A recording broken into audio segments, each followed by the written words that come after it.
আচলতে সুকীয়া বুলি ক'ব লাগিব আৰু প্ৰতিখন মঞ্চতে মই বহু কথা শিকিবলৈ পাওঁ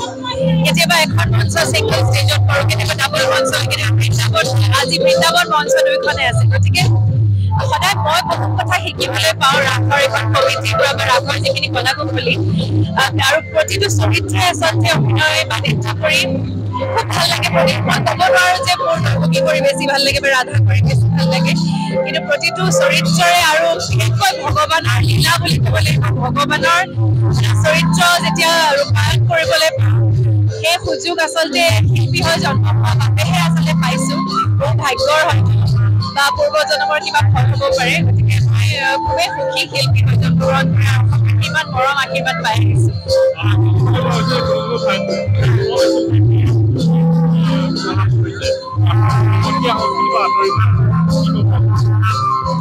আচলতে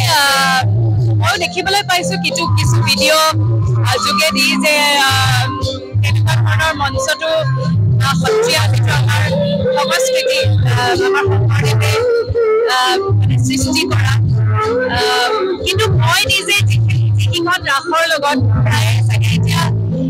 100খনতকৈ অধিক ৰাস কৰিলোঁ কিন্তু আজিলৈ মই ধৰা ৰাসত তেনেকুৱা ধৰণৰ মই পৰিস্থিতিৰ সন্মুখীন হোৱা নাই বা তেনেকুৱা সদায়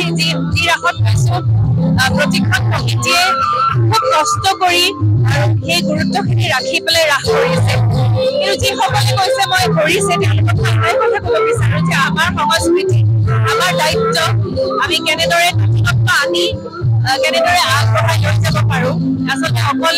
অসমতে সীমাবদ্ধ কৰি ৰাখিব মই নিবিচাৰোঁ নিজে কাৰণ মই যিহেতু নৃত্যৰ ক্ষেত্ৰত মানে ভাৰতবৰ্ষ হওক বা বিশ্ব দৰবাৰত বহু কেইখন নৃত্য কৰিছোঁ গতিকে মই ভাবোঁ যে আমাৰ ৰাসৰ যিটো এনেকুৱা ৰাস হয়তো কোনো ঠাইতে নহয় অসমৰ বাহিৰত গতিকে এই ৰাস যাতে বিশ্ব দৰবাৰত এদিন জিলিকি উঠক তাৰে কামনা কৰিছোঁ আৰু মই যদি সুযোগ পাওঁ লৈ যাবলৈ চেষ্টা কৰিম আপুনি বিচৰা বাতৰি পাব কেৱল নিউজ 18 এপত নিউজ 18 এপ ডাউনলোড কৰিবলৈ স্কেন কৰক এই QR কোড গুগল প্লে ষ্টৰতো পাব এই নিউজ 18 এপ